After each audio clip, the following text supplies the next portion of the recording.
Hi అందరికీ బతుకమ్మ సద్దుల బతుకమ్మ శుభాకాంక్షలు. తెలంగాణ ఆడపడుచులందరికీ అందరూ చక్కగా బతుకమ్మను ముస్తాబ్ చేసి తర్వాత తను కూడా ముస్తాబ్ అయ్యి చక్కగా ఆడుకోవడానికి వెళ్ళి ఆటపాటలతో బతుకమ్మ పాటలు పాడుతూ ఆటలాడుతూ ఆటపాటలు కోలాటము చిన్న పెద్ద వయసుతో సంబంధం లేకుండా అందరూ బతుకమ్మ ఆడుకొని తర్వాత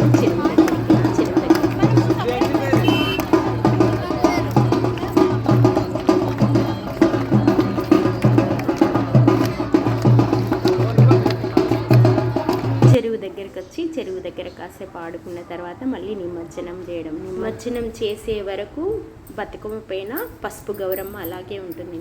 నిమజ్జనం చేసే ముందు ఆ గౌరమ్మని తీసుకొని అందరికీ వచ్చిన ముత్తైదువులందరికీ చెంపలకు పెట్టుకుంటూ అందరూ తెలిసిన వాళ్ళకి తెలియని వాళ్ళకి ఎవరికైనా ఆ పసుపు వినియోగించడం జరుగుతుంది. తను ముందుగా పెట్టుకొని అందరికీ పెట్టడం. ముత్తైదువు స్త్రీలకి అందరికీ ఆ చెరువు దగ్గరే ఆ పసుపు గౌరమ్మను వినియోగించడం జరుగుతుంది.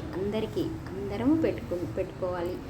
ఇంకా ఎంత హ్యాపీగా ఉంటుందంటే అప్పుడు మొత్తం ఫేస్ అంతా పసుపుతో నిండిపోయి ఉంటుంది. అచ్చం అందరూ అమ్మవార్లలాగే ఉంటారు. మొహానికి అంతా పసుపు రుద్దుకొని అంటే ఒకరికొకరం పెట్టుకొని ఆ పసుపు మొహాలతో అందరూ అమ్మవార్లలాగే ఉంటారు. చక్కగా ముస్తాబయ్యి ఆ పసుపు పెట్టుకుంటే ఎంత బాగుంటారో అందరూ.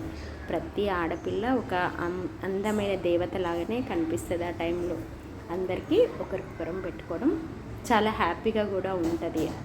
కలిసిన వాళ్ళందరికీ కూడా పెట్టడం ఉంటుంది. అందరూ పెట్టించుకుంటారు చక్కగా, ఎవరు వద్దని కూడా అన్నారు. ఎందుకంటే అమ్మవారి పసుపు కదా, అందరూ పెట్టించుకుంటారు. తర్వాత తెచ్చిన సత్తుపిండిలందరూ ఇస్తినమ్మ వాయనం పుచ్చుకుంటున్నమ్మ వాయనం అంటూ ఒకరికొకరం అందరం సత్తిపిండిలు తీసుకోవడం జరుగుతుంది. ఇది బతుకమ్మ పండగ. ఎంత 5 రకాల సత్తిపిండిలు చేసుకొని అందరికీ చక్కగా ఫ్రెండ్స్కి, తెలిసిన వాళ్ళకి, తెలియని వాళ్ళకి ఇస్తినమ్మ వాయనం పుచ్చుకుంటేనమ్మ వాయనం అంటూ అందరికీ ఇచ్చి ఒకరిదొకరు టేస్ట్ చేస్తూ కాంప్లిమెంట్ చేసుకుంటూ బాగుంది, మీది బాగుంది అనుకుంటూ అందరము తీపి పదార్థాలు తిని అందరం చక్కగా ఇంటికి రావడం ఉంటుంది.